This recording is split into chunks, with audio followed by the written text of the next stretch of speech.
समझ गिला ने।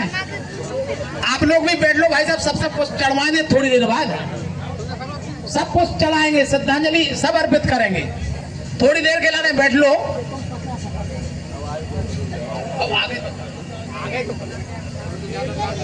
बैठ लो भाई साहब।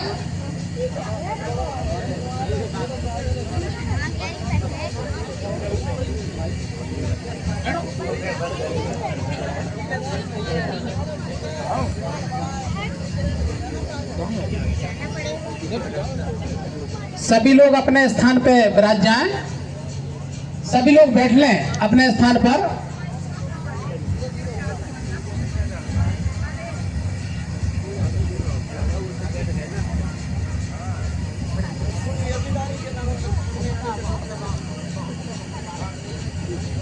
बैठ लो दादा। सम्मानित साथियों,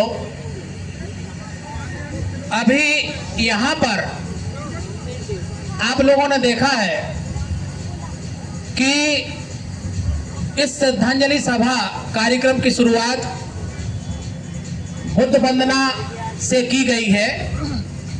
तो मैं आप लोगों को बताना चाहता हूं कि बुद्ध वंदना का अर्थ केवल बुद्ध के धम्म से नहीं है। बुद्ध वंदना का अर्थ है वैज्ञानिक वंदना, वास्तविक वंदना, जो जीवन का सत्य है, जो अटल सत्य है, उसकी वंदना। और बुद्ध वंदना का मतलब है बुद्धि की वंदना, जो हमारा बुद्धि विवेक का है, उसकी वंदना। सम्मानित साथियों, मैं आप सभी लोगों को बताना चाहता हूं कि आज से लगभग 2500 साल पहले, लगभग 2500 साल पहले जो पहली तस्वीर रखी है तथागत गौतम बुद्ध की, इन्होंने कहा था कि जो भी मनुष्य इस पृथ्वी पर जन्म लेता है उसको एक ना एक दिन जाना पड़ता है। जिस प्रकार से आज हमारे बीच से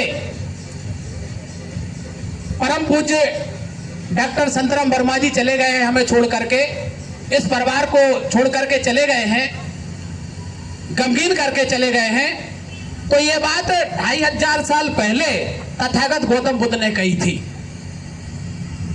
तो सम्मानित साथियों, मैं आप सभी को बताना चाहता हूं कि उसके पश्चात जो हम लोग मृत्यु भोज, 13वीं भोज या गंगाजलि पूजन करते आ रहे हैं अधिकांश तौर पे, तो ये हम लोगों के ऊपर थोपी गई व्यवस्था है। कुछ लोगों ने स्वार्थवश ऐसा करने के लिए हमें कहा है, तो हमने धीरे धीरे परंपरा बना ली है कि हमें जब किसी का, हमारे परिवार में कोई निधन हो जाता है तो हमें मृत्यु भोज करना है, और हमें गंगाजलि पूजन करना है, और 13वीं भोज करना है। सम्मानित साथियों, यहाँ पे तमाम बुजुर्ग लोग भी बैठे हुए हैं। मैं आप सभी से कहना चाहता हूं कि जब हमको आजादी नहीं मिली थी 15 अगस्त सन 1947 के पहले, हम लोगों को पढ़ने लिखने का अधिकार नहीं था, संपत्ति रखने का अधिकार नहीं था, आजादी का अधिकार नहीं था, तमाम तरह के कोई अधिकार नहीं थे। यहां तक कि इस तरह से कुर्सियों पर बैठने का अधिकार नहीं था। इस तरह से कुर्सियों पर बैठ करके हम बोल सकें और इस तरह से कुर्सियों पर बैठ करके अपना कार्यक्रम कर सकें, ऐसा कोई अधिकार नहीं था। सम्मानित साथियों, जब हमें आजादी मिली तब ये सारे अधिकार डॉक्टर भीमराव अंबेडकर जी ने संविधान लिख करके हम लोगों को दिए। जब ये सारे अधिकार हम लोगों को मिले तो हमारे लोगों ने पढ़ना लिखना शुरू किया, शिक्षा प्राप्त करना शुरू किया, और जब शिक्षा प्राप्त की तो हमारे लोगों में भी प्रबुद्ध जन, बहुत बुद्धिजीवी पैदा हुए, बहुत बुद्धिजीवी लोग हुए। तो उन लोगों ने सोचा कि आखिर हमारी मानव समाज, खासतौर से हमारी दलित पिछड़ी समाज, दलित तो नहीं कहना चाहिए, जो पिछड़ी समाज है, तो किन कारणों से पीछे की तरफ चली जा रही है, किन कारणों से गर्त में चली जा रही है। तो जब उन लोगों ने सोचा तो अंत में ये रिजल्ट निकाला कि कुछ परंपराएं ऐसी हैं, कुछ रीति रिवाज ऐसे हैं जो हमारी समाज पे थोप दिए गए हैं कि जिन परंपराओं को हम अनवरत चलाए जा रहे हैं, उनके कारण हमारी समाज गर्त में गिरती चली जा रही है। और उन परंपराओं में मृत्यु भोज भी एक ऐसी परंपरा है। सम्मानित साथियों, जब ये सोचा विद्वान जनों ने कि मृत्यु भोज ऐसी परंपरा है जिस परंपरा का हम अगर निर्वहन करते हैं तो हमारी समाज गर्त में चली जाएगी। सम्मानित साथियों, यहां तो शहर है, अगर हम गांव की बात करें तो कोई भी व्यक्ति ऐसा नहीं है जो बिना कर्ज लिए, बिना पैसा लिए 13वीं भोज या मृत्यु भोज कर सकता हो। सम्मानित साथियों, कम से कम 50,000, 1 लाख रुपए और अपनी हैसियत के हिसाब से 2 लाख या मान लो जितना भी करना चाहें तो उस परिवार को कर्ज लेना पड़ता है।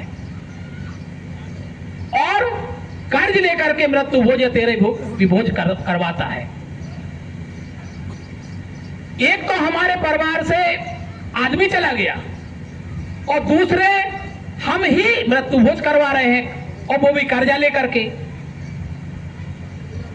और कर्जा लेकर के मृत्यु भोज करवाते हैं तो अधिकांशतः, और गांव में तो ये समझ लो कि 50% से ज्यादा, 50% से ज्यादा वे लोग खाना खाने आते हैं जो नशे की हालत में होते हैं, खास तौर से दारू पी करके खाना खाने आते हैं। ग्रामीण क्षेत्रों की बात करें तो 50% से ज्यादा आदमी दारू पी करके खाना खाने आते हैं, नशा करके खाना खाने आते हैं। तो सम्मानित साथियों, हमारे महान भाव प्रबुद्ध जनों ने यह सोचा कि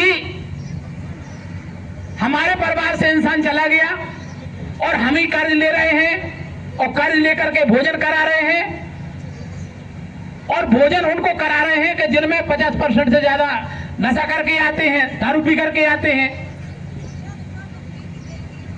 तो जब बुद्धिजीवी लोगों ने यह सोचा कि ये ऐसी परंपरा का हम लोग निर्वहन कर रहे हैं जिस परंपरा से हम लोगों को कुछ भी नहीं मिलता है, कुछ भी हासिल नहीं होता है। सम्मानित साथियों, मैं आप सभी लोगों को बताना चाहता हूं कि लोग बाग कहते हैं कि जब किसी के परिवार से कोई व्यक्ति चला जाता है तो उसका दिन करना चाहिए और उसके फूल डालना चाहिए, गंगा जी में फूल डालना चाहिए। इसके बाद 13वीं करना चाहिए और 13वीं में जो है लोगों को बुलाना चाहिए और उनसे पूजन करवाना चाहिए, तब जाके उसकी आत्मा को शांति मिलती है। तो ये तमाम तरह के जो है ढोंग किए जाते हैं। मैं आपको बताना चाहता हूं कि हमारे महापुरुष कह गए हैं, हम नहीं कह रहे, ये महापुरुष कह गए हैं कि इन कामों के करने से कुछ भी नहीं होता है। ना तो गंगा जी जाना चाहिए, ना दिन करना चाहिए, ना 13वीं भोज करना चाहिए, और ना आत्मा की शांति के लिए कोई भी विधि विधान करना चाहिए।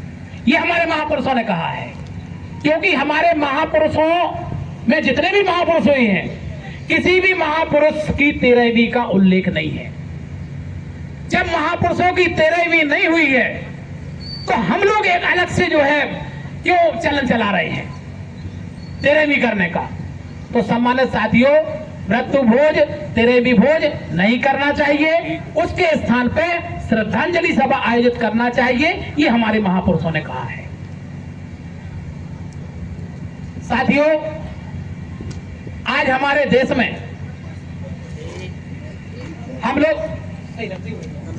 हम लोग जो है विकासशील हैं। हमारी कई समाजें विकास की ओर अग्रसर हैं, विकास करती चली जा रही हैं। तो अगर हम लोगों को विकास करना है, हम लोगों को दूसरे लोगों के साथ कंधे से कंधे मिलाकर के चलना है, तो हम लोगों को खास तौर से हम लोगों को अपनी आर्थिक स्थिति मजबूत करना होगी। और आर्थिक स्थिति मजबूत जब होगी जब हम ऐसी परंपराएं, जिन परंपराओं का हमारे जीवन में कोई लाभ नहीं है, जिन परंपराओं को करने से हमारे लिए कोई लाभ नहीं होता है, तो ऐसी परंपराओं को हमें छोड़ना चाहिए। और ऐसी परंपराओं को छोड़ करके अगर हम आगे बढ़ेंगे तो वो पैसा जो बचेगा वो हम बच्चों की पढ़ाई लिखाई में लगाएंगे और उस पैसे से हम लोग विकास कर सकते हैं। आधुनिक भारत की दौड़ में जो अन्य लोग दौड़ रहे हैं उनके साथ कंधे से कंधा मिला करके चल सकती हैं, बशर्ते हमें झूठी परंपराओं के पीछे नहीं पड़ना होगा।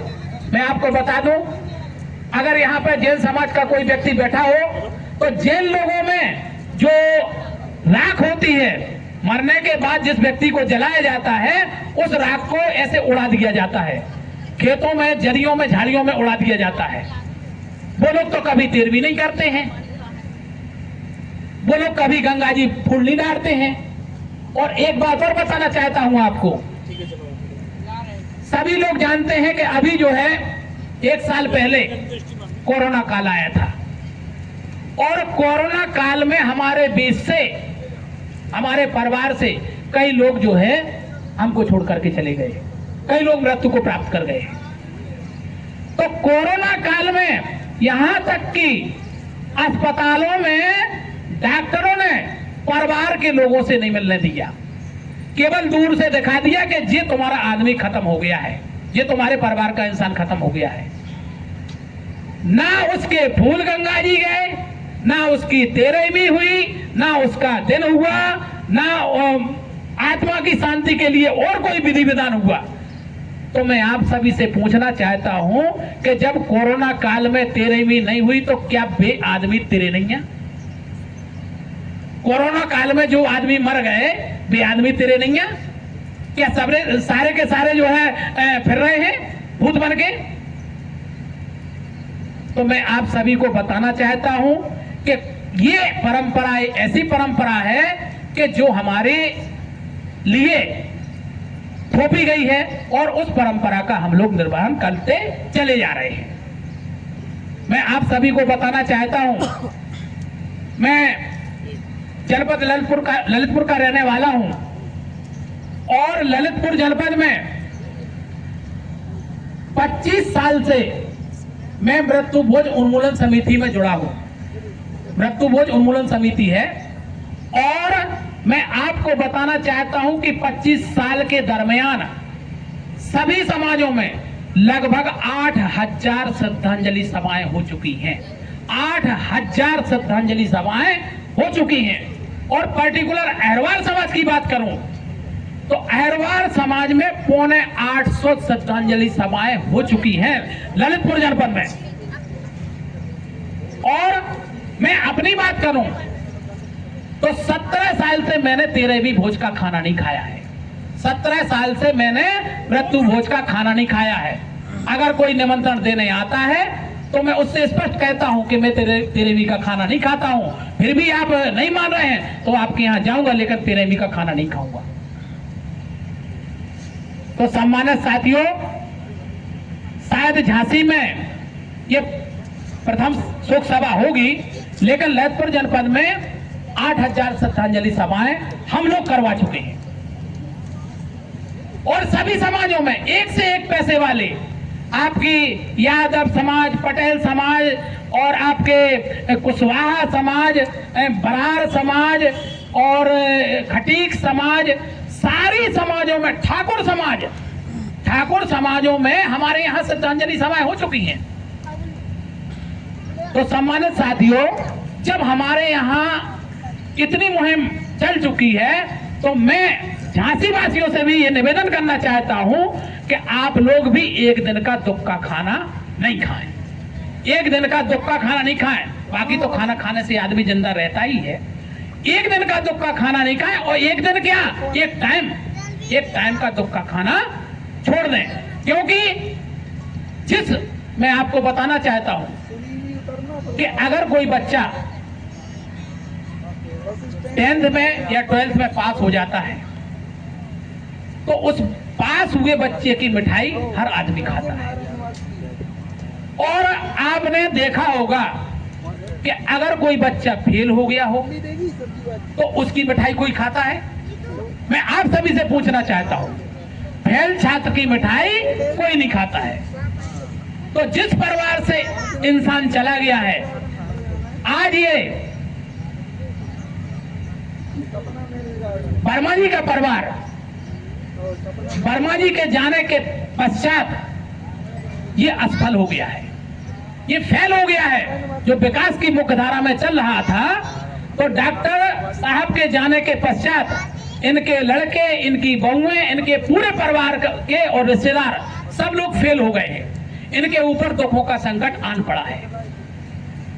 तो हम कैसे इंसान हैं कि इस फेल परिवार, असफल परिवार के यहाँ दुख का भोजन खाने आते हैं।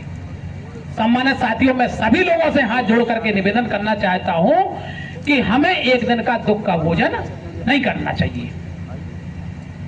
साथियों, इसके अलावा हमारे बीच में बहुत सारे विद्वान, हमारे महान भाव बैठे हुए हैं, तो उन लोगों के भी हम लोगों को विचार सुनना है और विचार सांत्वना स्वरूप सुनना है।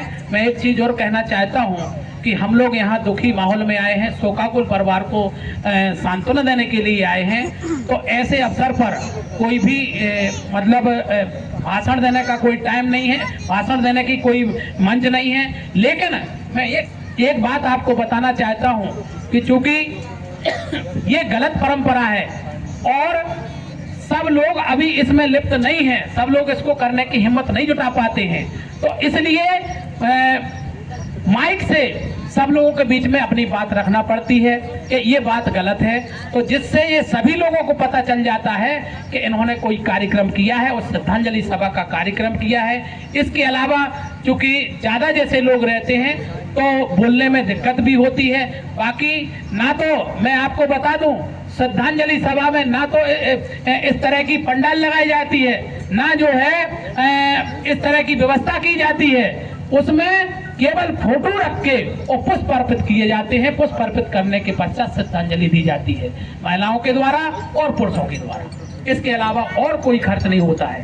सम्मानित साथियों, क्योंकि हमारे बीच में बहुत विद्वान जन विराजे हुए हैं और उनके हम लोगों को 13वीं ना करके श्रद्धांजलि सभा करने के संबंध में और समाज को सुधार के संबंध में विचार सुनना है, तो इन विचारों की कड़ी में सर्वप्रथम मैं बुलाना चाहता हूं जो ललितपुर से आए हुए हैं। हमारे बीच में जो वरिष्ठ सेवानिवृत्त सुपरवाइजर सिंचाई विभाग से हमारे बाबूजी परम सम्माननीय श्री राम प्रकाश जी जो ललितपुर के हैं, वो आप सभी को बताएंगे कि हम लोगों को 13वीं क्यों नहीं करना चाहिए, श्रद्धांजलि सभा क्यों करना चाहिए। सम्माननीय बाबूजी।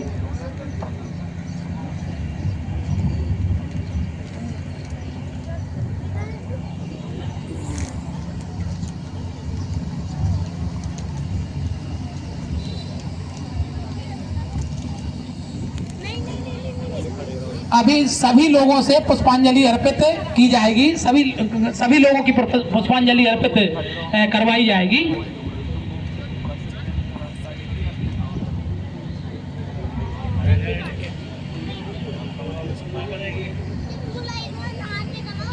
सबसे पहले देश को मानवता का संदेश देने वाले बहुत भगवान गौतम बुद्ध के चरणों में कोट कोट नमन। देश को संविधान देने वाले बहुत डॉक्टर बी.आर. अम्बेडकर के चरणों में कोट कोट नमन। बहुजन समाज में जन्मे महापुरुषों के चरणों में कोट कोट नमन। और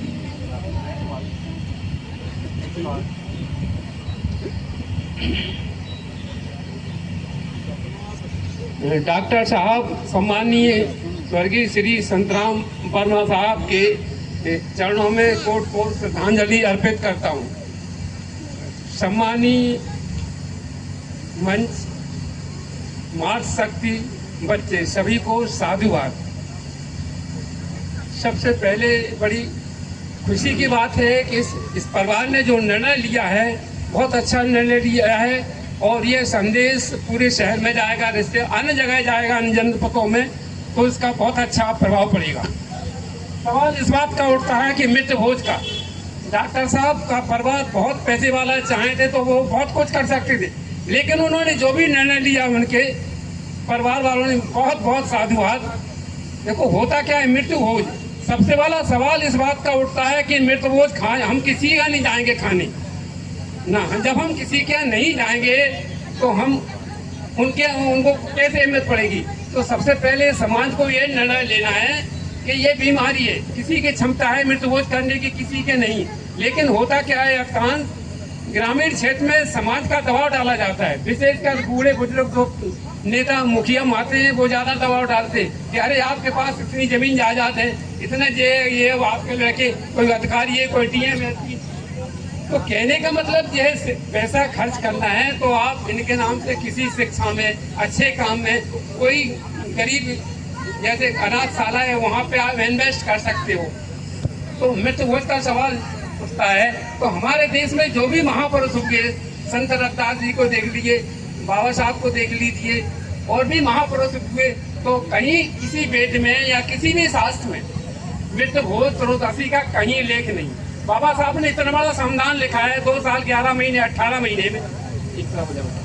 बाबा साहब ने जब इतना बड़ा संविधान लिखा है, अगर वो सोचते थे कि इसके बिना परिवार को मोक्ष नहीं मिल सकता तो 2 लाइन जरूर लिख देते कि भाई इसमें परिवार वालों को त्रयोदशी मृत्यु भोज करना अनिवार्य है, इसके बिना आपको शांति नहीं मिलेगी।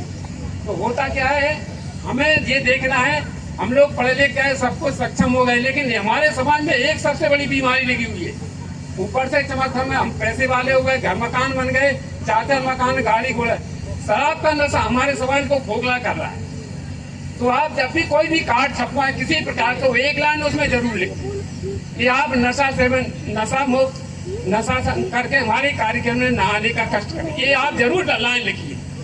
हमारा समाज इस नशे के माध्यम से बहुत पीछे जा रहा है। ये मत सोचो कि हम अच्छे कपड़े में, घर मकान, इस नशा की वजह से हम लोग बहुत पीछे पहुंचे। कई परिवार आपने देखा होगा है पूरी सेवा भी नहीं कर पाते हैं। तो हमारा कहने का मतलब ये है कि बहुत अच्छा कदम लिया है इस देश में। हमारे तथागत भगवान गौतम बुद्ध न होते, सावित्रीबाई फुले न होती, बाबा साहब न होते, मानवर काशीराम साहब न होते, ये संविधान न होता, तो आज ये हमारा समाज यहाँ भी नहीं होता। हम लोगों को क्या है, जो हमारे समाज में सक्षम लोग हैं, तो हमारे आसपास जो हमारे समाज के गरीब परिवार हैं, बच्चे हैं रहते हैं, तो उनको किसी तरह की पढ़ाई लिखाई में हेल्प करना चाहिए। लेकिन ये कुरीतियाँ हैं, मृत्यु भोज को बंद करके आप पैसे को और दूसरी जगह खर्च कर सकते हैं। लेकिन हमें क्या है, ये सीधा बात ये, उनको जो पढ़े लिखे लोग हैं, जो आपके घर में आसपास बुजुर्ग लोग हैं, जिन लोग, उनको समझाइए कि देखो ऐसा है, ये फालतू पैसा है, किसी की गुंजाइश नहीं है करने की, उस पर दबाव डाला जाता है। तो ये सब सोचने समझने कि हम लोग बहुत आगे बढ़ गए हैं, हमें क्या करना है, क्या करना है। तो ये फालतू के खर्चापन को कम करना है। और ये आपने ये डॉक्टर साहब के नाम से आप अपने गांव में एक कोई फल वाला पेड़ जरूर लगाएं, ताकि कुछ आगे चल के वो फल देगा तो आपको एक याददाश्त बनी रहेगी। तो इस गोष्ठी में सभी बुद्धिजीवी लोग बैठे हैं। हमारा यही कहना है कि सब लोग मिलजुल के इस जो कुप्रथा है, इसको किसी तरह से समाप्त करना है। जब हम पढ़े लिखो, आज के कुछ समय पहले क्या है, पढ़े लिखो जो लोग पढ़े लिखे वो पैसे वाले होते हैं, वही अच्छे काम को शुरुआत करते हैं, और वो अगर वो चाहें तो धीरे धीरे उसको नियम बदल भी सकते हैं। ऐसा कहीं लिखा नहीं है कि साहब मृत्यु भोज करना जरूरी है और इसके बिना मोक्ष समय नहीं मिल सकता, कहीं लिखा नहीं, किसी भी शास्त्र में देख लीजिए आप।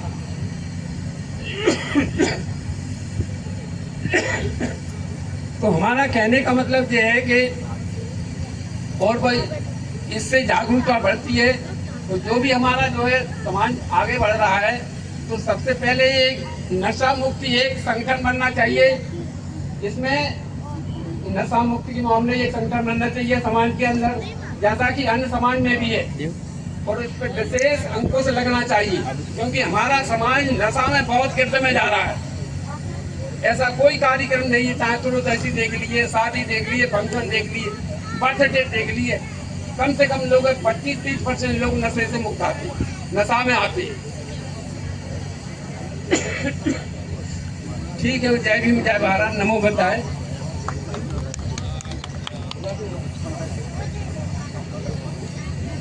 हम लोग बहुत बहुत धन्यवाद बाबूजी। हम लोग ताली नहीं बजाएंगे क्योंकि हम लोग दुखद परिवार को सांत्वना देने के लिए आए हैं। कोई भी ताली नहीं बजाएगा।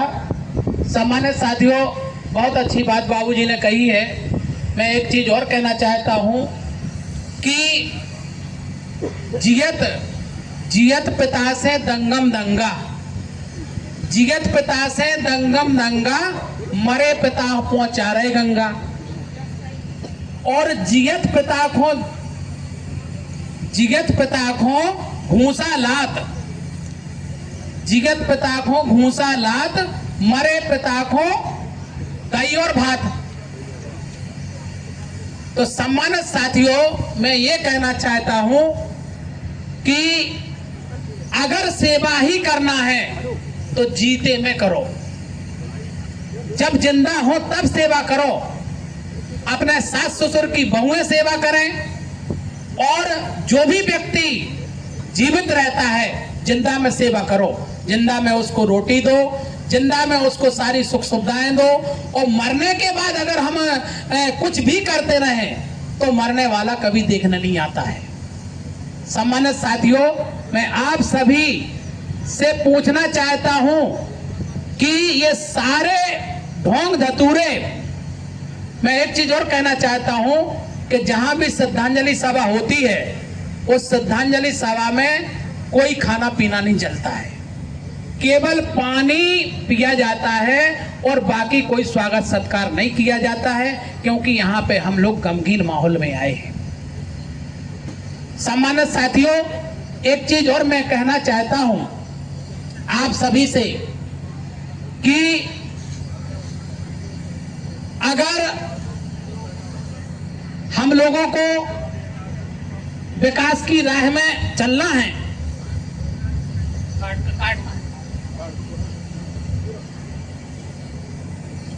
तो हम लोगों को आधुनिक परिवेश के हिसाब से अपनी आर्थिक स्थिति सही करके चलना पड़ेगा। इसके बाद कार्यक्रम को आगे बढ़ाते हुए अग्रिम कड़ी में परम श्रद्धेय अखिलेश कुमार जी आप आए और शोक संतृप्त परिवार को अपने शब्दों के स्वरूप सांत्वना प्रकट करें। अखिलेश कुमार जी। सर्वप्रथम हमारे बाबा साहब जी को श्रद्धा सुमन अर्पित, तथागत गौतम बुद्ध जी के चरणों में श्रद्धा सुमन, और हमारे पूज्य मामा जी डॉक्टर संतराम वर्मा जी को श्रद्धा सुमन भावभीनी श्रद्धांजलि प्रदान करते हैं।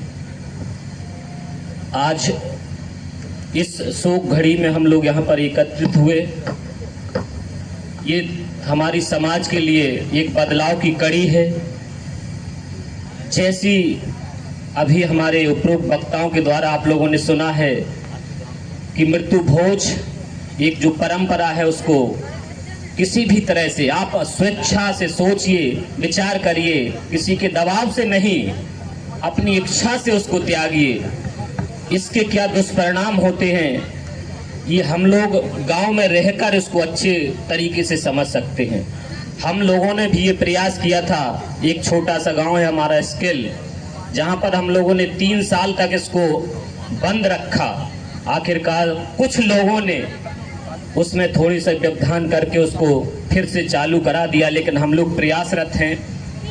तो उन 3 सालों में कई परिवार ऐसे हम लोगों को मिले जिन्होंने वास्तव में तहे दिल से बधाई दी कि ये कार्यक्रम बहुत बढ़िया है। लेकिन कुछ हम लोगों में भी ऐसे भी लोग हैं जो हम लोगों की ही बुराई करते हैं। वो कहते हैं क्या बात है, क्या कुछ छोड़कर नहीं गए वो, क्या उनके पास कुछ नहीं था। ये बिल्कुल हकीकत चीजें हैं। तो इन चीजों पर हमें विचार करना होगा। क्या तेरे ही खाए से ही वो सब कुछ छोड़ गए हैं, क्या इसी के लिए सब कुछ कर गए हैं वो। तो मैं पुनः सभी लोगों से यही निवेदन करना चाहूंगा कि आप लोग स्वेच्छा से, तहे दिल से अपने अंदर ये सोच लें, विचार कर लें कि इस कुरीति को हमें मिटाना है, अपनी समाज को आगे बढ़ाना है। अगर यही आप जो खर्चा त्रयोदशी में करते हैं वो समाज के हित में करें, अच्छे गरीब बच्चे को पढ़ा दें, तो आपका नाम और उनकी आत्मा को हमेशा शांति मिलेगी। इन्हीं शब्दों के साथ जय भीम, जय भारत, नमो बुद्ध। बहुत बहुत धन्यवाद सम्माननीय भैया जी, आपने बहुत अच्छी बात हम लोगों के बीच में कही है। जो हमारे साथी खड़े हैं, हाथ जोड़ करके उनसे निवेदन है कि आए और यहाँ ब्राज लें, क्योंकि हम लोग शोक संतप्त परिवार को सांत्वना देने के लिए आए हैं। और सभी लोगों से निवेदन है, ब्राज लें, यहाँ कुर्सियां खाली पड़ी हैं। सम्मानित साथियों, अभी भैया ने कहा है कि हमारे गांव में हम लोगों ने प्रयास किया था लेकिन कुछ लोग नहीं माने। तो मैं आप सभी लोगों से ये पूछना चाहता हूं कि हमारी समाज में सबसे बड़ा रोग क्या कहेंगे लोग? सबसे बड़ा रोग, भाई साहब, सबसे बड़ा रोग क्या कहेंगे लोग? हम लोग केवल इसी में बर्बाद हैं कि कोई क्या कहेगा, कोई क्या कहेगा। सम्मानित साथियों, हमारे साथी बैठे हुए हैं, जिसका बगरता है वही रूखा खाता है, जिसका बगरता है वही रूखा खाता, और कोई रूखा नहीं खाता है। साथियों, अगर हम तेरे ही करेंगे तो उसमें खर्चा हमारा ही लगेगा। और जो कहने वाले हैं, अगर हम उनसे कह देंगे कि हमारे पास जो है 20,000 रुपया कम पड़ रहा है, 20,000 रुपया दे दियो, तो दूसरे दिन आते भी केबल बंद कर दें, वे केबल बंद कर दें और जा कह दें कि तुम जो कर रहे हो वो सही है। अगर उनसे कह दें 20,000 रुपया दे दो, तो वे केबल बंद कर दें और जा कह दें कि तुम जो कर रहे हो वो बिल्कुल सही है। तो सम्मानित साथियों, ये सब जो है अशिक्षा की वजह से है।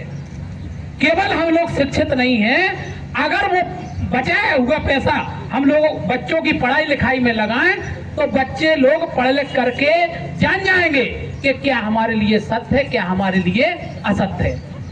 हमारे महापुरुषों ने कहा है, अप दीपो भवा, अर्थात अपनी बुद्धि विवेक के अनुसार जो चीज सही लगे उस चीज को तो मानो, और जो चीज गलत लगे, हम लोगों को ये लगे कि इसको करने से हमें नुकसान होगा, तो उस चीज को नहीं मानो।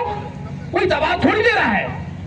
मैं अभी बताना चाहता हूं, यहाँ पे हमारे सभी पढ़े लिखे साथी बैठे हुए हैं। राजस्थान सरकार ने एक कानून बना दिया है, राजस्थान सरकार ने एक कानून बना दिया है कि हमारे राज्य में अगर कोई मृत्यु भोज करेगा तो उसके ऊपर कानूनी कार्रवाई होगी। राजस्थान सरकार ने एक कानून बना दिया है कि अगर वहां राज्य में कोई भी तेरहवीं करेगा तो उसके ऊपर कानूनी कार्रवाई होगी और यहां तक कि वो जेल चला जाएगा।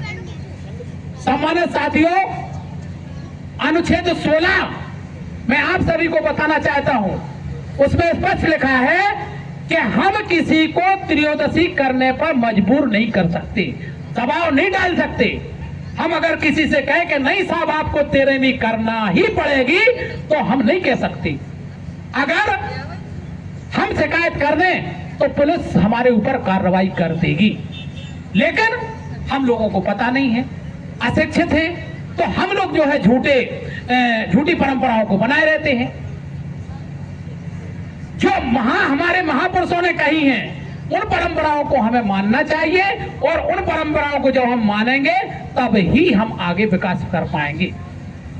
बदौलत उनकी है कि आज हम लोग बैठे हुए हैं। इसी कड़ी में हमारी माताएं बहनें बैठी हुई हैं। अगर कोई माता बहन भी यहाँ तेरहवीं रोकने के संबंध में और समाज सुधार के संबंध में कोई माता बहन अपने विचार रखना चाहती हैं तो उसका स्वागत है। और इसी कड़ी में हमारे श्रद्धेय श्री कमलेश कुमार जी आप आए और इस शोक संतप्त परिवार को अपने सांत्वना स्वरूप तो शब्द प्रकट करें। सम्माननीय कमलेश कुमार जी।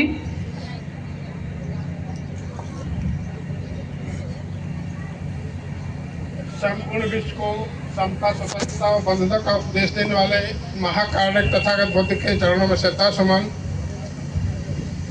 गूंगों को जबान और बहरों को कान और नारी को सम्मान और भारत को संविधान देने वाले परम पूज्य बोधिसत्व भारत रत्न बाबा डॉक्टर भीमराव अम्बेडकर साहब के चरणों में श्रद्धा सुमन।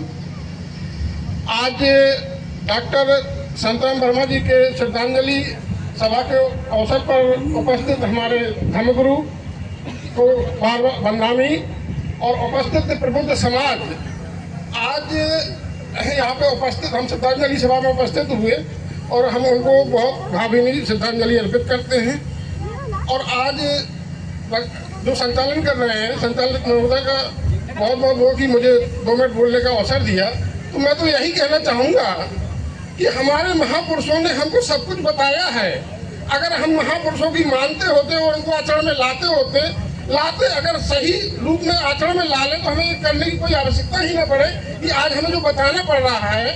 क्योंकि जब बाबा साहब ने 1950 में जब ये संविधान हमारा बनकर तैयार हुआ, लागू हुआ, तो उसके पहले मुझे अवगत कराया कि क्या हम लोग कुछ थे यहाँ पे, लेकिन जब संविधान से हमें अधिकार मिले और उन अधिकारों से हम यहाँ पर आए तो क्या हम उनको सही तरीके से जो हमारे महापुरुषों ने हमें को रास्ता दिया है, क्या उनको हम आचरण में लाके उस रास्ते पे चल रहे हैं? मैं ये प्रश्न समाज के बीच में छोड़ना चाहता हूँ कि हमें आगे कुछ कहने की आवश्यकता ही नहीं है कि जो हमें महापुरुषों ने जो हमें रास्ता दिखाया है सिर्फ उस पर हमको चलना है। तथागत बुद्ध ने यही तो हमें प्रिंसिपल सिद्धांत दिया है कि आप किसी ऐसी परंपरा को ना मानिए, ये बहुत हमारे पूर्वजों के द्वारा बनाई चली आ रही है, या ये बहुत बड़े ग्रंथ में लिखी हुई है, या ये स्वयं जो मैं कर रहा हूँ ये स्वयं सही है। उन्होंने इतने तो कहा है, आप इस चीज को मानिए कि जो मानव हित में आपकी बुद्धि और विवेक की और तर्क की कसौटी में खरी उतरे और मानव हित में कल्याणकारी हो, उस चीज को हमें मानना है, उस चीज को हमें आचरण में लाना है। यदि इसको हम आचरण में लाएंगे तो अपने आप जो कहा इन चीजों को हमें कहने की आवश्यकता नहीं पड़ेगी।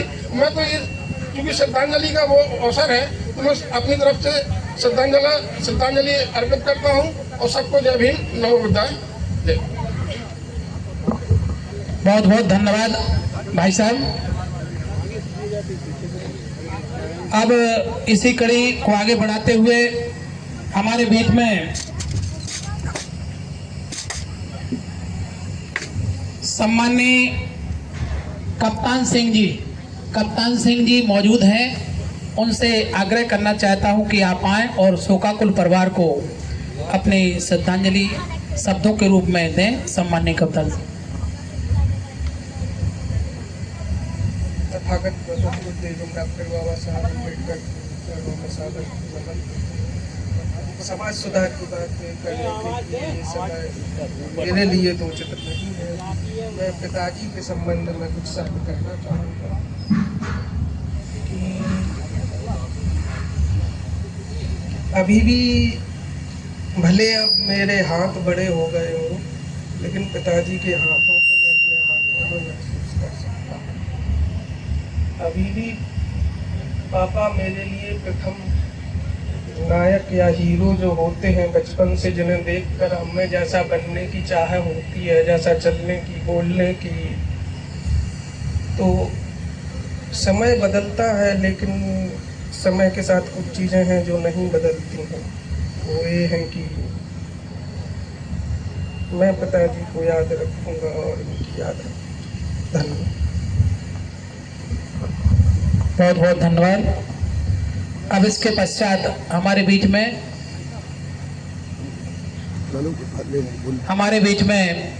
यहीं झांसी नगरा से परम श्रद्धेय इंजीनियर आसाराम जी आए हुए हैं श्रद्धांजलि सभा में, तो वो भी यहाँ आए और शोकाकुल परिवार को अपनी सांत्वना प्रकट करें। सम्माननीय इंजीनियर साहब। विश्व को करुणा का पाठ सिखाने वाली, इस संसार को समता समानता बंधुत्व की राह दिखाने वाले सर्वप्रथम गौतम बुद्ध के चरणों में मेरा कोट कोट नमन। उसके बाद बाबा साहब के चरणों में मेरा नमन। और आदरणीय भंतेगण, श्रद्धेय डॉक्टर संतराम वर्मा जी को भावभीनी श्रद्धांजलि अर्पित करते हैं। सभी साथियों, माताएं, बहनों और दूर दूर से आए हुए हैं। वैसे तो इस 13वीं उन्मूलन के विषय में मान साहब जी के द्वारा बहुत विस्तार से बता दिया गया है। उसके आगे कुछ बताना सूर्य को दीपक दिखाने के समान होगा। आप 25 साल से निरंतर इस काम को कर रहे हैं, जिसके लिए वे भूर प्रशंसा के पात्र हैं। झांसी की ओर से उनका हम लोग नमन करते हैं कि वे अपने इस कार्य को इसी भली भक्ति प्रकार करते रहें। अब मैं कुछ 1 और 2 घटनाएं सिर्फ भगवान बुद्ध कार्यकाल की बताता हूँ, उसके बाद मैं अपनी बात को समाप्त करूँगा। एक गांव था, भगवान बुद्ध निकले हुए थे और एक जगह वो अपनी सभा ले रहे थे। उस सभा में एक वृद्ध महिला रोती रोती आई। उसके हाथ में एक मरा हुआ बालक था। गांव वालों ने किसी ने कह दिया था कि तथागत वहाँ पर आए हुए हैं और उनके पास ले जाओ, वो इस बालक को जिंदा कर देंगे। इसी अभिलाषा से वो वृद्ध महिला अपने पोते को लेके चली आई। उससे पहले उसके परिवार के भरा पूरा परिवार था। धीरे धीरे धीरे सब गुजर गए थे। अंतिम निशानी वो पोता ही बचा था, वो भी गुजर गया। तो जिसने जो बताया वो किया। गांव वालों ने कह दिया तथागत के पास चले जाओ, वो तुम्हारे दुख दूर कर देंगे और ये बालक को जिंदा कर देंगे। वो आई और भगवान बुद्ध के चरणों में बच्चे को रख दिया। तथागत ने कहा, हे माते, क्या है? बोले, कुछ नहीं, मुझे कुछ नहीं चाहिए, मेरे बालक को जिंदा कर दीजिए। मेरे परिवार से मैं ऐसी अभागन औरत हूँ कि सभी मेरे धीरे धीरे गुजर गया। मेरा बड़ा भरा पूरा परिवार था, अंतिम निशानी ये बची थी, ये भी गुजर गया। इसे मुझे जिंदा कर दो, मुझे और कुछ नहीं चाहिए। भगवान बुद्ध ने आंखें बंद की और बोले, ठीक है माता, मैं इस बालक को अवश्य जिंदा करूंगा। इस बालक को मैं अवश्य जिंदा करूंगा, लेकिन जिंदा करने के लिए कुछ सरसों के दानों की आवश्यकता है।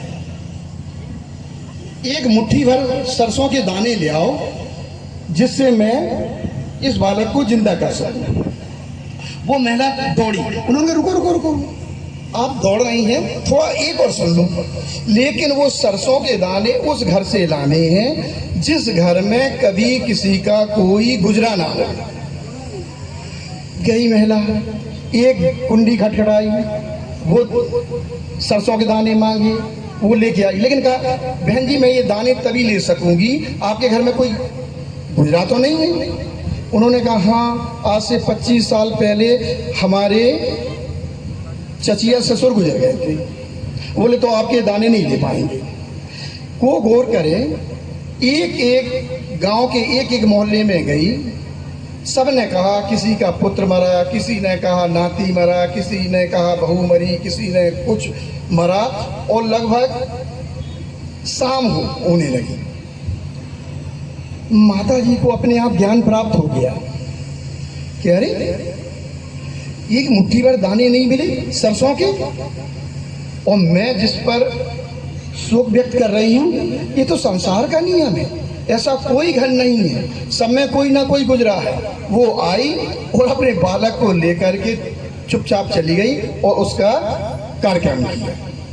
तो साथियों, एक बात तो मैंने ये बताई। दूसरी बात, भगवान बुद्ध स्वयं जब अपने प्राण त्याग रहे तो उनके शिष्य उनके आसपास बैठ गए, बड़े दुखी थे और आंखों से आंसू आ रहे थे और कह रहे थे कि हे तथागत, अब आप जा रहे हैं, हमारा मार्गदर्शन कौन करेगा? हमारी आगे की बातों का निराकरण कौन करेगा? अभी तो आप हमारी बातों का निराकरण कर देते थे। तब भगवान बुद्ध ने अंतिम वाक्य जो कही बहुत सुनने लायक है। उन्होंने कहा, हे आनंद, ये सत्य है, मैं जा रहा हूँ, लेकिन अंतिम वचन जो मैं आपको कहता हूँ, अपो दीपो भवा, तथागत इस पृथ्वी पर नहीं रहेंगे। एक एक को उंगली पकड़ करके तथागत तुम्हें नहीं समझाएंगे, लेकिन उस समय मैं जब नहीं रहूंगा, आपको अपना स्वयं का दीपक बनना है, आपको स्वयं विचार करना है, स्वयं निर्णय लेना है, क्या अच्छा है क्या बुरा है, उसको आपको सोचना है। किसी कार्य को इसलिए मत करो, ये बात जब तथागत जिंदा थे और अपने उपदेश दे रहे थे, उस समय उन्होंने एक सभा में कही, क्या कही? किसी बात को इसलिए सत्य मत मानो कि उसे बहुतों ने कहा, किसी बात को इसलिए भी सत्य मत मानो कि वो वेद में लिखी है, किसी बात को इसलिए भी सत्य मत मानो कि वो तुम्हारे धार्मिक ग्रंथों में लिखी हुई है, किसी बात को इसलिए भी सत्य मत मानो कि बहुतों लोगों ने कही है। उस बात को जब सत्य मानो, वो तर्क की कसौटी पर बहुजन हिताय बहुजन सुखाय और तुम्हारे हित में है, अन्यथा उस बात को मत मानो। इन्हीं शब्दों के साथ मैं अपनी बात को समाप्त करता हूँ। जय भीम, जय भारत। बहुत बहुत धन्यवाद इंजीनियर साहब। सम्मानित साथियों, मैं एक चीज और ललितपुर की जो 3-4 महीने पहले एक घटना हुई है, उस घटना के संबंध में जिक्र करना चाहता हूँ। सम्मानित साथियों, जनपद ललितपुर का एक ब्लॉक है बार ब्लॉक है, और उस बार ब्लॉक में आज से 4-5 महीना पहले कुशवाहा समाज में एक व्यक्ति था और उसका एक ही लड़का था। लड़का करीब 27 वर्ष का था, एक उसकी बेटी थी। तो वो लड़का तालबेट किसी काम से आ रहा था। आते समय उस लड़के का एक्सीडेंट हो गया और एक्सीडेंट में वो लड़का खत्म हो गया। जब वो लड़का खत्म होता है, उसकी डेड बॉडी उसके बाहर घर गई, तो माते मुखिया जो समाज के होते हैं, कुशवाहा समाज के और गांव के और भी लोग, उन लोगों ने कहा कि नहीं, अब जो है आपका बेटा खत्म हो गया है, अब आपको तिरई भी करना पड़ेगी, मृत्यु भोज करना पड़ेगा। नहीं जो है आपकी समाज में चलन नहीं होगी, समाज में चल नहीं पाओगे, और जो है आपके बच्चों का विवाह नहीं हो पाएगा। तो उसने अकेला, उसका पिता बचा और पिता की उम्र थी करीब जो है 60 साल के लगभग। उसने हाथ जोड़ करके कहा कि पंचो, हमारे पास तेरे ही करबे के लाने बिल्कुल भी पैसा नहीं है, तो हम ये बच्चा की तेरे ही करन नहीं चाहो। तो एक तो जो है दुख से जो खत्म हुआ है, 27 साल की उम्र में मरा है, एक्सीडेंट से मरा है और छोटी बच्ची को छोड़ गया है, तो हम तेरे नहीं करना चाहते हैं, इसकी श्रद्धांजलि सभा करना चाहते हैं। लेकिन कुशवाहा समाज के लोग, माते मुखिया और समाज के लोग और बिल्कुल नहीं माने, कल नहीं तुम्हें तो तेरी करने आए। आखिरकार उस बूढ़े व्यक्ति ने सबसे हाथ जोड़ करके कह दिया कि चलो भाई ठीक है, हम तेरे ही करेंगे। ये बात 14-15 तारीख को उसकी तेरही होना थी, तो 14-15 तारीख को तेरंगन से पहले एक बार के साहूकार के पास गया। वो उस साहूकार से कहा कि हमें 50,000 रुपए का कर्ज दे दो। तो उस साहूकार ने खेत गिरवी रख लिया, खेत लिखवा लिया, कह ले देखो दादा, हम 50,000 रुपया दे तो रहे हैं, लेकिन एक चीज आप ध्यान रख लो कि जब 1 तारीख आए तो 50,000 रुपया को ब्याज दे दियो और मूल हमारे जब चुकाओ सो चुकाओ रहियो। तो उस बूढ़े व्यक्ति ने कहा कि ठीक है सेठ जी, हम आपका ब्याज देते रहेंगे। अब 50,000 रुपये लगभग 10,000 रुपये घर में थे, तो 60,000 रुपये से जो है अच्छी तेरही भाई, और जो है समाज के लोगों को सबको बुलाया, उनमें आधे से ज्यादा जो है दारू पी के आए और आधे से ज्यादा लोगों को तो ये भी नहीं पता था कि मरने वाला पुरुष है कि मरने वाला स्त्री है। ये भी नहीं पता था कि स्त्री है या पुरुष है, मरने वाला कौन है।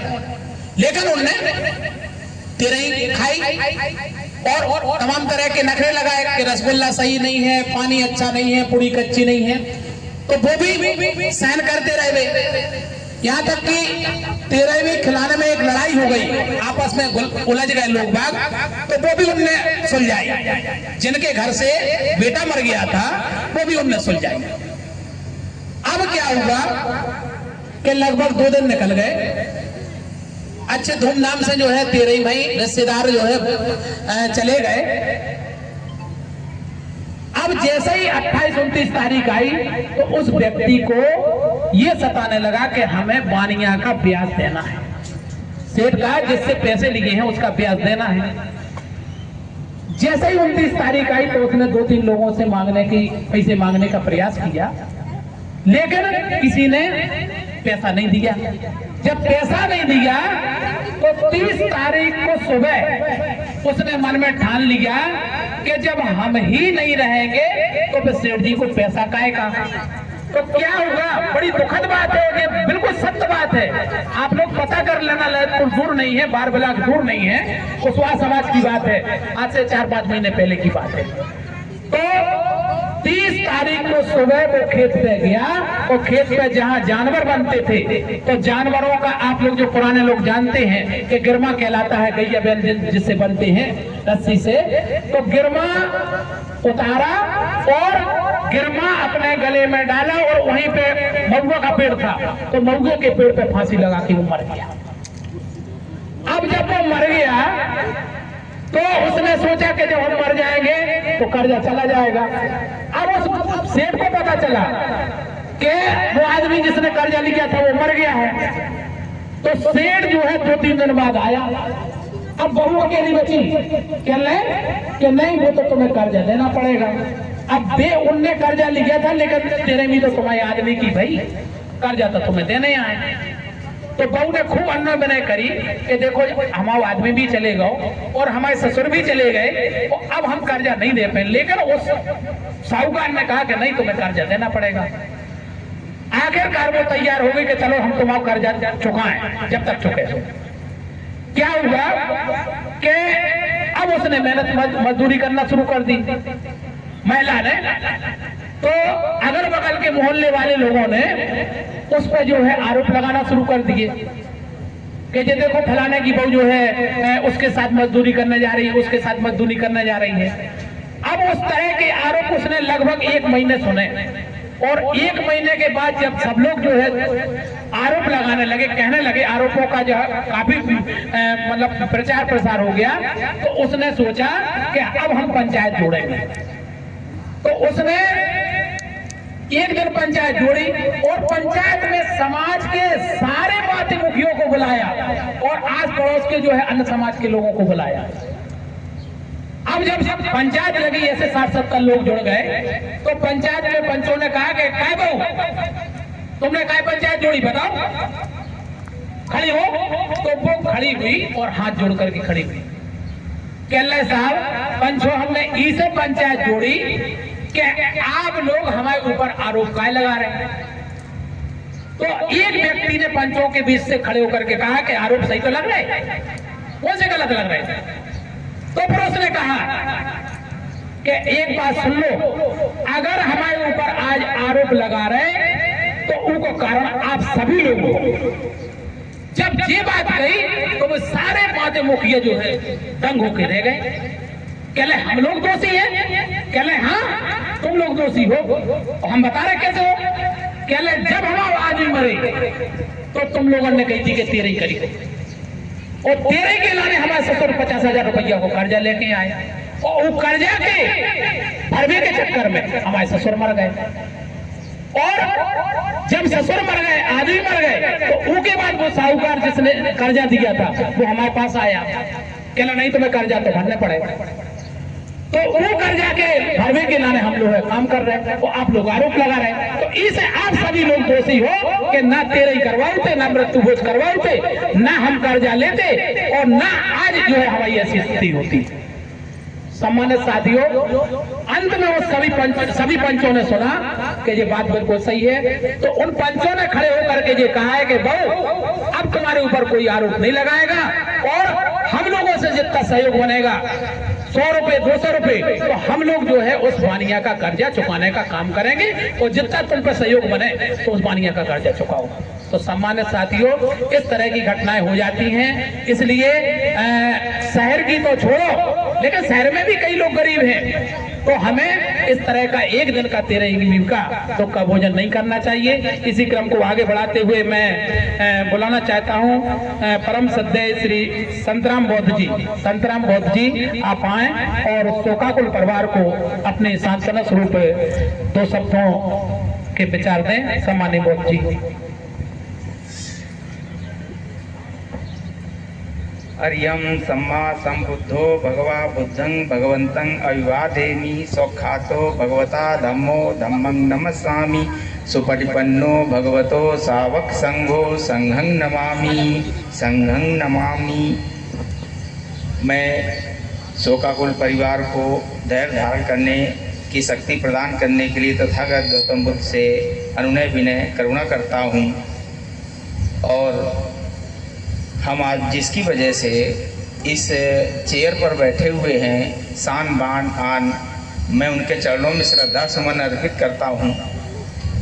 बात यहाँ 13वीं की हो रही है, तो सबसे पहले हमारा समाज क्या है कि दोहरी जिंदगी जी रहा है। हम गौतम बुद्ध को, बाबा साहब को तो मानते हैं, लेकिन अभी तक पंचशील त्रिशरण ये सब याद नहीं कर पाए, क्योंकि अभी हम मानेंगे और शाम को फिर जानते हैं कि कहाँ लग जाएंगे। हमारे तथागत ने इसके लिए भी कहा है कि अनिच्चावत संखारा उपाद वै धम्मिनो उपजिद्धा निरंजंती भूप देखं सुमो सुबो। इसका मतलब ये है कि ये संसार अनिच्छ है, नाश्वर है। जो इस दुनिया में जन्मा है उसकी मृत्यु अवश्य होगी और ये स्वाभाविक है, सभी लोग जानते हैं। तो कोई कर्म कांड करने से इसका कोई फल मिलने वाला नहीं है। हमें सीखना पड़ेगा। दोहरी जिंदगी जीने वाले भी इस काम में बहुत आगे हैं और अपने घर परिवार को भी बहुत बढ़ाते हैं। ये संसार है, चाहे पेड़ पौधा हो या एक कोष की जीव हो या बहु कोष की जीव हो, सभी का नाश होना है, ये स्वाभाविक है और ये सभी जानते हैं। फिर इसके आगे तथागत गौतम बुद्ध ने कहा है कि आकाशे पदंग नत्ति नत्ति में विवरण भविष्यति। इसका मतलब ये है कि आप इस दुनिया में कहीं भी चले जाइए, समझना है मेरी बात को, बाकी तो भाषणबाजी सब लोग देंगे और समझाएंगे भी। इस दुनिया में आप आकाश में कहीं भी चले जाएं, आपको पता है मौत वहाँ भी पीछा करेगी। आप समुद्र की गुफाओं में चले जाएं, मौत वहाँ भी पीछा करेगी। आप पृथ्वी के अगर दूसरे ग्रह पर भी चले जाएं तो मौत वहाँ भी पीछा करेगी। तो इसका मतलब क्या है कि आप भक्ति के लिए, जहाँ शक्ति के लिए कंदराओं में, गुफाओं में, समुद्र के नीचे, आकाश के ऊपर कहीं भी जाएं, लेकिन मौत पीछा नहीं छोड़ेगी। ये स्वाभाविक है और सत्य है। जो चीज़ सत्य है वो सत्य है। हम शोक संतना कर सकते हैं, ये सबके साथ लगा रहेगा।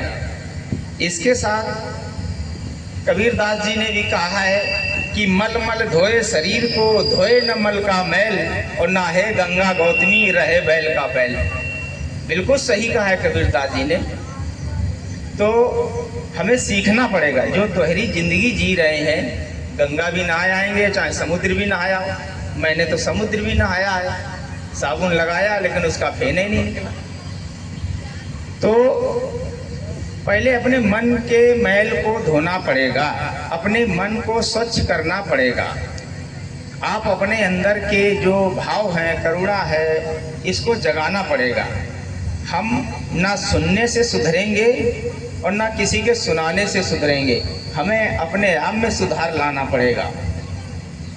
दोहरी जिंदगी जीने में हमारे साथ यही होता रहेगा। जैसे अभी ललितपुर की कहानी बताई, ये मेरे साथ भी होता है। हमने आज के कम से कम 20 साल पहले प्रतिज्ञा खाई थी कि मैं किसी के 13वीं में नहीं जाऊंगा ना खाऊंगा, तो आज तक मैं ना जाता हूं ना मैं खाता हूं। और ये मेरे साथ एक और टीचर रहते हैं। मैं टीचर इंटर कॉलेज में टीचर हूं, senior lecturer HOD chemistry department, क्योंकि मुझे केमिस्ट्री की जो जादूगर दिखाते हैं ये सभी क्रियाएं पता हैं। कोई भी मेरे रिश्तेदार घर परिवार के मरते हैं, दुख होता है, क्योंकि दुख से हम दूर नहीं हो सकते, लेकिन मैं 13वीं ना करने देता हूँ अपने परिवार में, ना मैं खाता हूँ। ये मेरा वचन है।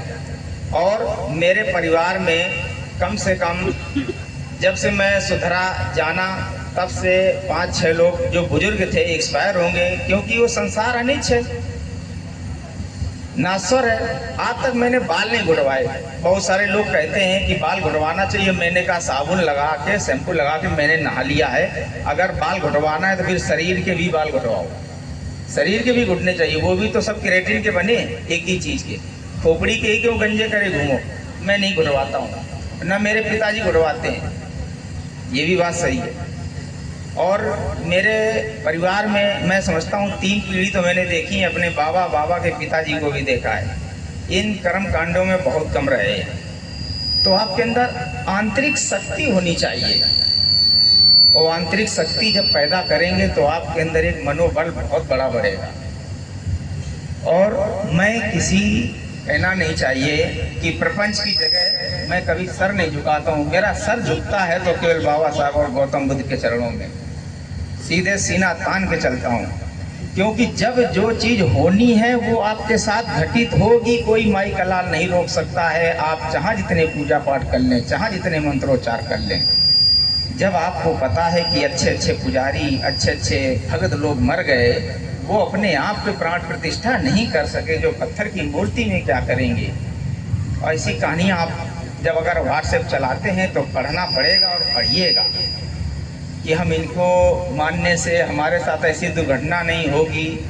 और हमारी शादी के 20 साल हो गए, आज तक मेरे मैडम ने कभी करवा चौथ का व्रत भी नहीं रखा है, और ना रखने देते हैं। मेरी छोटी बहुएं भी हैं 2 भाइयों की, उन्होंने प्रेरणा ली है। हमने कहा ऐसे नहीं मरूंगा, मेरी ज़िंदगी जितनी है तभी चलेंगे, क्योंकि जब आप काजू बादाम किस्मित प्रकृति के द्वारा दी हुई अच्छी चीज़ें खाएंगे तो अच्छे स्वस्थ रहेंगे और लाइफ ज़िंदगी अच्छी जिएंगे।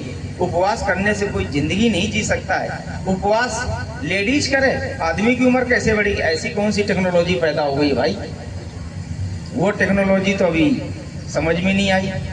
मैंने बहुत अच्छी अच्छी किताबें पढ़ी, जैसे एक रामचंद्र शुक्ल की मैं किताब पढ़ रहा था, उसमें लिखा था कि 13वीं का भोजन करना मरे कुत्ते के मांस के भोजन करने के समान है, और पढ़ लेना आपको मिल जाएगा। ऐसी बहुत सी सारी चीज़ें लिखी, लेकिन हमारा मन क्या है, हमारे लोग ऐसे हैं जो दोहरी नीति जीते हैं अपने फायदे के लिए। तो सत्यानाश हो जाए सामने वाले को हो जाने दो, लेकिन मेरा फायदा हो, उसकी गर्दन कटे तो कटने दो, मेरा फायदा हो। और हमारे समाज में ये बहुत चल रहा है, क्योंकि अपनी टांग स्वयं खींचते हैं। इसी आगे नमामि बुद्धं गुड़सागरंतं कायो जिगुच्छो सकलो दुगंधो गच्छन्ति सप्पे मरणं अहिंसा। अर्थात इस दुनिया में ये जो शरीर है, मैं इसी से संबंधित बताऊंगा कि कायो जिगुच्छो सकलो दुगंधो गच्छन्ति सप्पे मरणं अहिंसा। मतलब ये जो शरीर हमें मिला है एक गुच्छे के रूप में, इसका अंत में मरण जरूर है। ये बिखरेगा जरूर, हाथ अलग, पैर अलग, आंख अलग, कान अलग, नाक अलग, सब मिलेंगे, बिखरेंगे, जलेंगे। नमामि धम्मं सुगतेन देखितं सत्ता सद सुखी हुन्तु सवेरा कायो जिगुच्छो सकलो दुगंधो गच्छन्ति सप्पे मरणंगया। इसलिए आप अपने आप को, अपनी बुद्धि को नमन करो, अपनी बुद्धि को चलाओ, अपने संग को नमन करो, अपने संग को चलाओ, क्योंकि ये शरीर नश्वर है, मरेगा, मरना है। कभी किसी को मरना है, कभी किसी को मरना है। कोई 20 साल में मरता है, कोई 25 में, कोई 50 में, कोई 75 में, कोई 90 में। ऐसी कोई फिक्सेशन डेट नहीं है कि नहीं आज ये जिंदा है कल बच जाएगा, कल किसके साथ क्या दुर्घटना हो। नमामि संघं मुनिराज सावकं सत्ता सदा सुखी हुन्तु अवेरा कायो जिगुच्छो सकलो दुगंधो गच्छन्ति सप्पे मरणं अहिंसा। हम एकता में रहें, उसको नमन करें, आपस में करुणा के साथ, दोस्ती के साथ रहें, यही अच्छा है, क्योंकि सबका शरीर नश्वर है। नमामि पच्चेक बुद्ध विशुद्धं सत्ता सदा सत्य सुखी हुंतु अभे सवेरा कायो जी गुच्छो सकलो दुगंधो गच्छन्ति सभ्ये मरणं हिंसा। हम एक साथ रहें, मैं अपनी बुद्धि को नमन करूं, मैं अपने बल को नमन करूं, मैं अपने आप में नमन करूं, क्योंकि जब आप अपने आप में नमन करेंगे तब सामने वाले को नमन कर पाएंगे। हम सामने वाले से सोचेंगे कहीं श्राप न दे दे। इस दुनिया में श्राप देने की कोई ऐसी टेक्निक नहीं है जो आपके दिमाग में बैठी हुई है। आप मनोबल से कमज़ोर ना होइए, मनोबल से बिंदास रहिए, कभी कुछ नहीं बिगड़ेगा। और ये जैसे लास्ट में कहते हैं कायो जी गुच्छो सकलो दुगंधो गच्छन्ति सभ्ये मरणं हिंसा। ये जो काया है, ये जो शरीर है, जो आपका बंधा हुआ गुच्छ के समान बॉडी है, एक दिन इसका नाश होना है और ये स्वाभाविक है, इस मिट्टी में मिल जाएगा। वही है चित जल गगन पावक समीरा। और 5 तत्व जो बोलते हैं वैसे 5 नहीं, अगर केमिस्ट्री में देखे जाएं तो हजारों तत्व से मिलकर बना शरीरा। पोटेशियम, कैल्शियम, सोडियम सब चीज़ें खाते हैं और इससे सबसे बना शरीर है। तो आपको अपने आप में रखना पड़ेगा, अपने आप में बिंदास होइए, अपना मनोबल कमरिए। ये जो उपवास है, व्रत है, उपोषण का भी नियम है कि हम कैसे करें, आपको उसके अनुसार चलना पड़ेगा।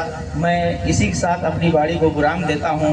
सभी को साधु साधु साधु। सभ्ये सत्ता सुखी हुंतु सभ्ये हुंतु चा खेमिनो सभ्ये भद्राणु पश्यन्ति मा किंचित् दुःख मा गमा सभ्ये सत्ता सुखी हुंतु सभ्ये सत्ता सुखी हुंतु। साधु साधु साधु। बहुत बहुत धन्यवाद प्रवक्ता जी।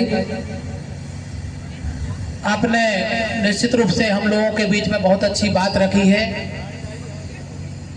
सम्मानित साथियों, अभी सर ने बालों की बात कही है, बाल बनवाते हैं हम किसी के निधन के पश्चात। तो मैं आप सभी को बताना चाहता हूं कि हमारे जनपद ललितपुर में ठाकुर समाज के, ब्राह्मण समाज के और अहिरवार समाज के करीब 5-6 लोग ऐसे हैं जिनके यहाँ गमी हुई लेकिन उन्होंने बाल नहीं बनवाए। बालों के संबंध में थोड़ी सी मैं चर्चा करना चाहता हूं। मृत्यु भोज तेरे भी भोज करने की किसी समय जरूरत रही होगी। उस समय इतनी साफ सफाई नहीं हुआ करती थी और पहले के समय में यहां तक कि जिसकी मौत होती थी वहां पे स्थान पे, भाई साहब थोड़े समय के लाने और रुक जाओ, सबसे निवेदन है हाथ जोड़ के, थोड़े समय के लाने और रुक जाओ भाई। यहाँ पे भाषणबाजी नहीं हो रही है, यहाँ पे जो भी बातें बताई जा रही हैं वे सब काम की बातें बताई जा रही हैं और हमें उनको अपने जीवन में अमल करना चाहिए। इसी क्रम को आगे बढ़ाते हुए मैं सम्माननीय बाला प्रसाद जी, सम्माननीय बाला, आओ भाई साहब, सम्माननीय बाला प्रसाद जी, नेताजी आप आए और शोकाकुल परिवार को सांत्वना स्वरूप अपने विचार हम सभी के बीच में दें। सम्माननीय नेताजी।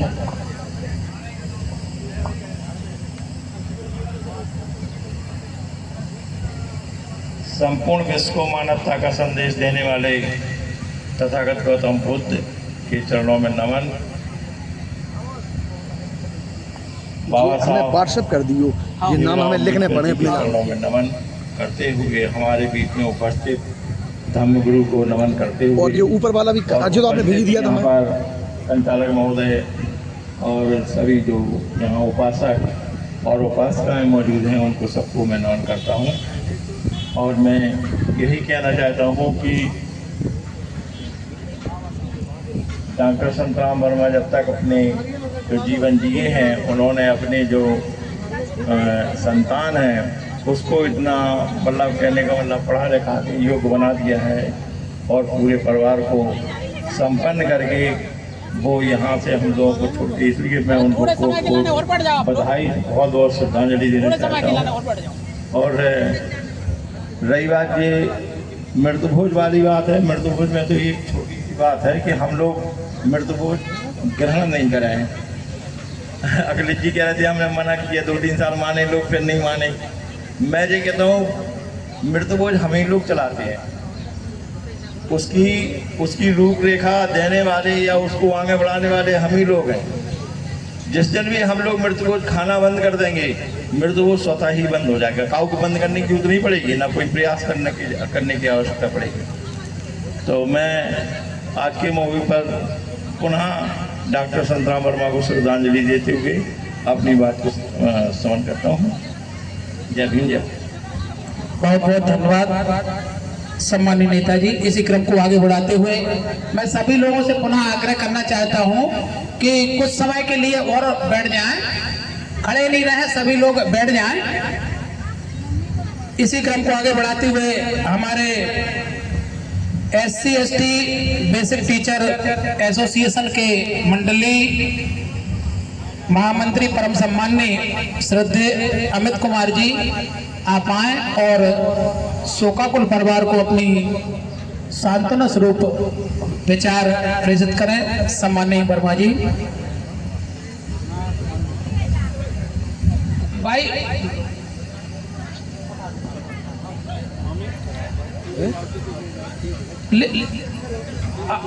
अंदर ले जाओ, नहीं उसमें। हालांकि दुख बहुत होता है, लेकिन फिर भी हम लोगों को साहस बांधने की जरूरत है। ये दुख सबके साथ आना है। हम लोगों को भी एक दिन ये दुनिया छोड़ करके चले जाना है। केवल धैर्य और साहस बांधने की जरूरत है, तभी हम बच्चों को एक सही दिशा दे पाएंगे। सम्माननीय वर्मा जी।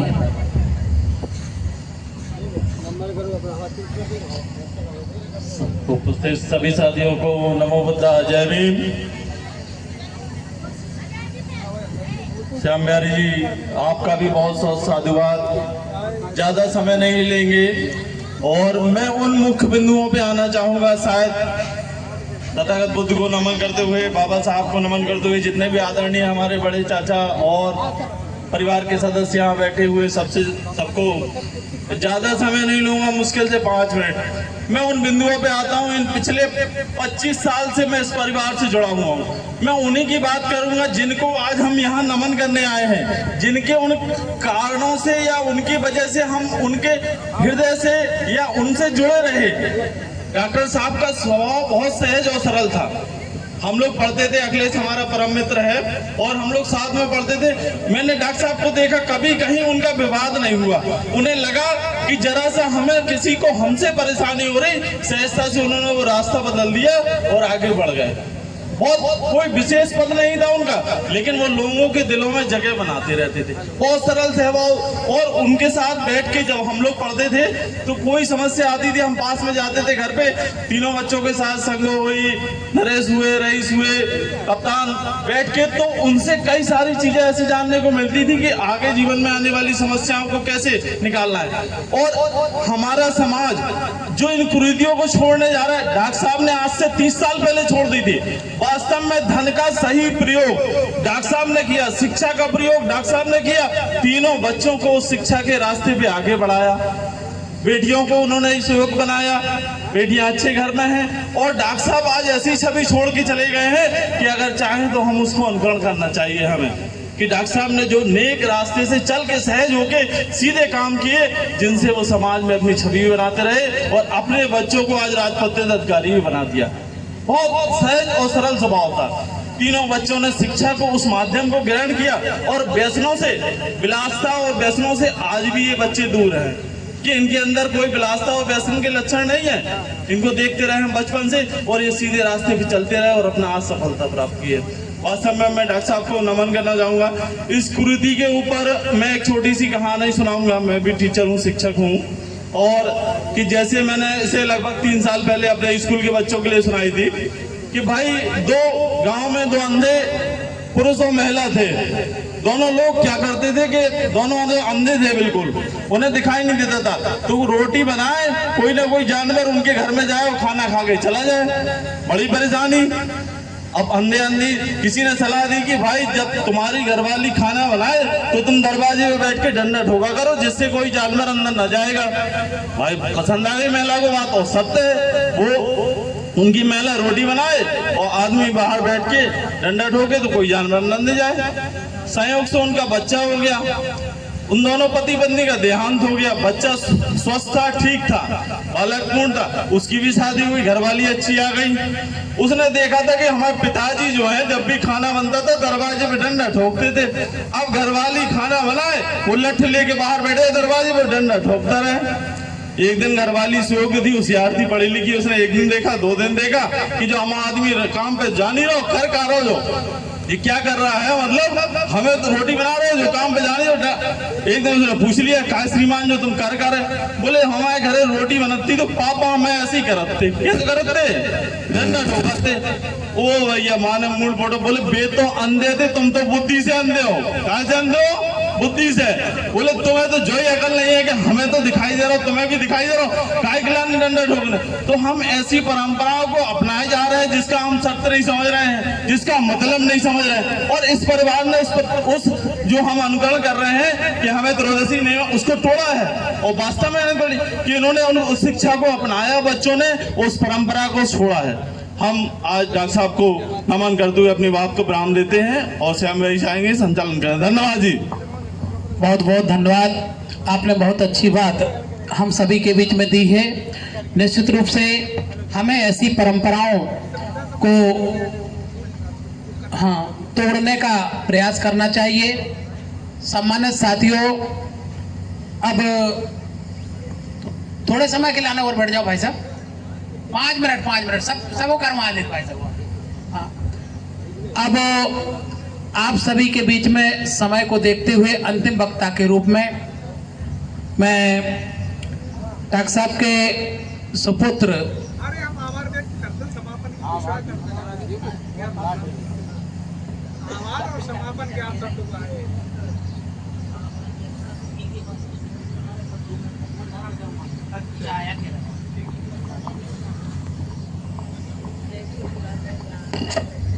तो अंतिम वक्ता के रूप में जो भी वक्ता हों उनसे हाथ जोड़ करके क्षमा चाहता हूं। अंतिम वक्ता के रूप में और उसके पश्चात वक्ता के उद्बोधन के पश्चात, आभार के पश्चात आप सभी लोग, माताएं, बहनें और सभी हमारे प्रबुद्धजन पुष्प अर्पित करके श्रद्धांजलि देंगे। और उसके पश्चात हम लोग खड़े होकर के 2 मिनट का मौन धारण करेंगे और कुदरत से प्रार्थना करेंगे कि इनके परिवार को कुदरत इस दुख को सहन करने की शक्ति दे। ये हमारा श्रद्धांजलि का कार्यक्रम है। तो आभार व्यक्त करने के लिए परम सम्माननीय श्रद्धेय अक्षय प्रताप सिंह जी, नायब तहसीलदार, जो डॉक्टर साहब के सुपुत्र हैं, वो आए और सभी का आभार व्यक्त करें। बोधिसत्व भगवान बुद्ध के चरणों में पुष्प सम्मान, बाबा साहब के चरणों में पुष्प, हमारे पिताजी श्री डॉक्टर संतराम वर्मा जी को श्रद्धा सुमन। आप सभी आए हुए आगंतुक सभी उपासक उपासिकाओं का सादर अभिनंदन, वंदन और आभार, जो हमारे इस दुख की घड़ी में आप लोग सम्मिलित हुए। धन्यवाद। अब यहाँ जो प्रबुद्धजन बैठे हैं, तो सबसे पहले अंतिम पड़ाव के दौर में सबसे पहले हमारे माता बहनों से निवेदन है कि आप आ जाएं और जो श्रद्धा सुमन करने को रह गई हैं सभी श्रद्धा सुमन अर्पित कर दें, जो रह गई हों सभी आ जाएं। फिर इसके बाद हमारे प्रबुद्धजन साथी सब लोग आ जाएं।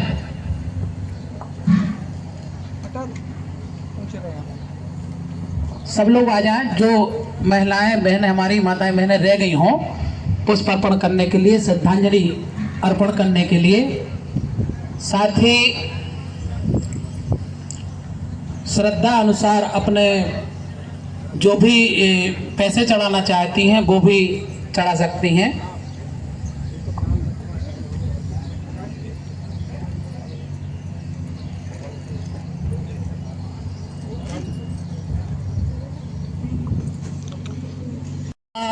दयामी सुरा मेरे माज पमादिष्टाना बेरे मणि शिखा पदं समादयामि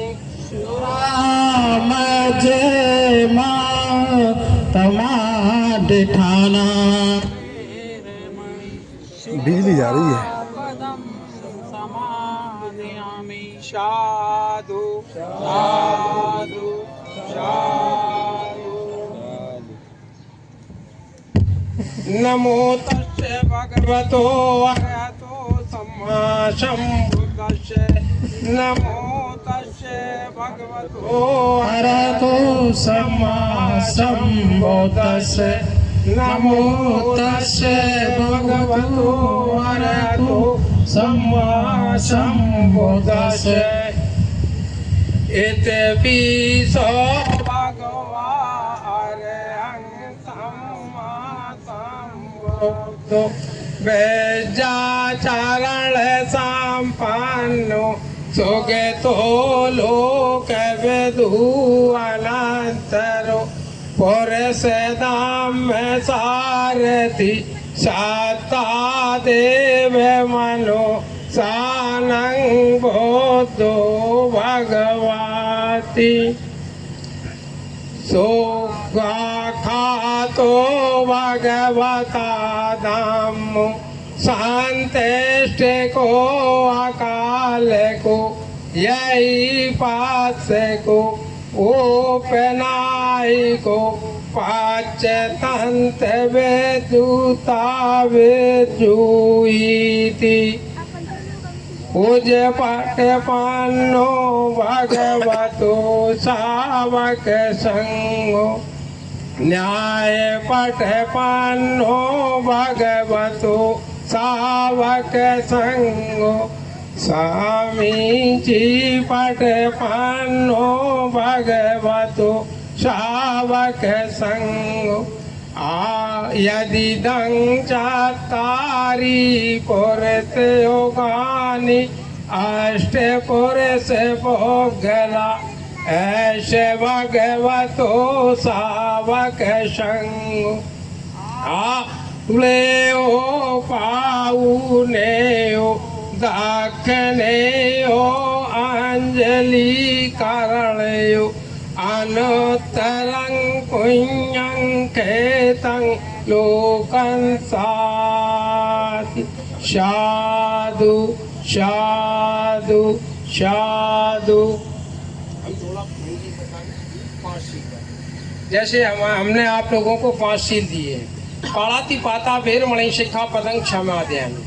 हम कभी भी अकारण किसी जीव की हत्या नहीं करेंगे। दूसरा है अदन्ना दाना वेरमणि शिक्षा पदं क्षमादयामि। हम कभी भी चोरी नहीं करेंगे।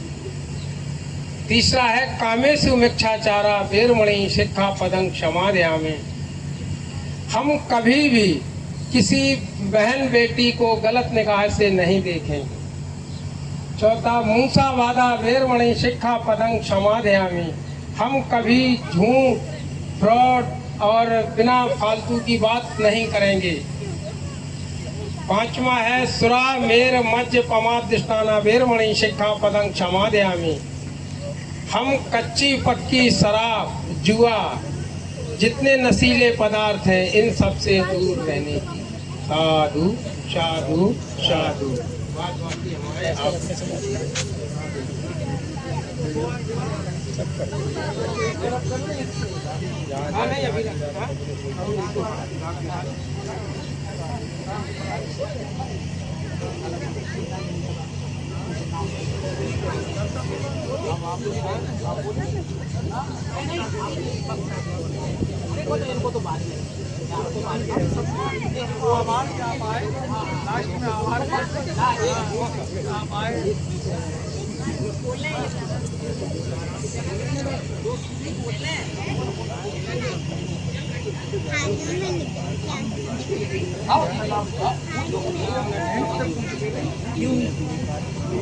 नमो तस्से भगवतो अरहतो सम्मा सम्बुद्धस्से।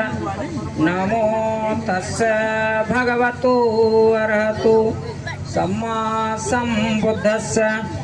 नमो तस्से भगवतो अरहतो समासंबुद्धस्य धम्मस्य वर्णं कालो अयं भदन्त धम्मस्य वर्णं कालो अयं भदन्त धम्मस्य वर्णं कालो अयं भदन्त ये संत चित्ताति शरण शरणा यंथ लोकांतरे वा भुम्मा भुम्मा च देवा गुण गण गणा व्यावट सब कालं एते आयन तू देवा वर कन कमे राजे बसंतो संतोष हेतु मुनिवर वचनं सोतु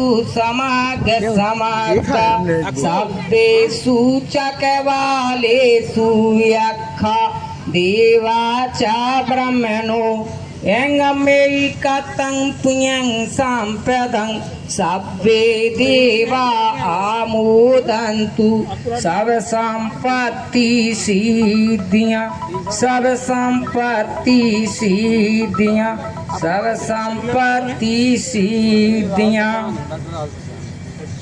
नमामि बुद्धं गुणसागरं सत्ता सदा हन्तु सुखी अवेरा कायो जीवच्छो सकलो दुगान्धो गच्छन्ति सब्बे मणगन् नमामि धम्मं सुगतिं दिष्टं सत्ता सदा हन्तु सुखी अवेरा कायो जीवच्छो सकलो दुगान्धो गच्छन्ति सब्बे मणगन् नमामि संघं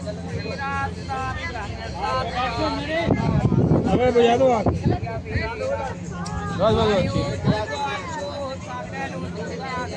सुनो उधर रख दो उधर उधर रख अबे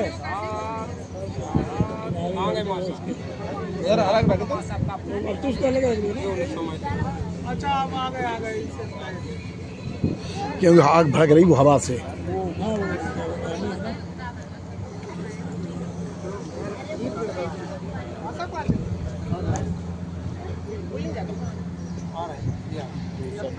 तो सा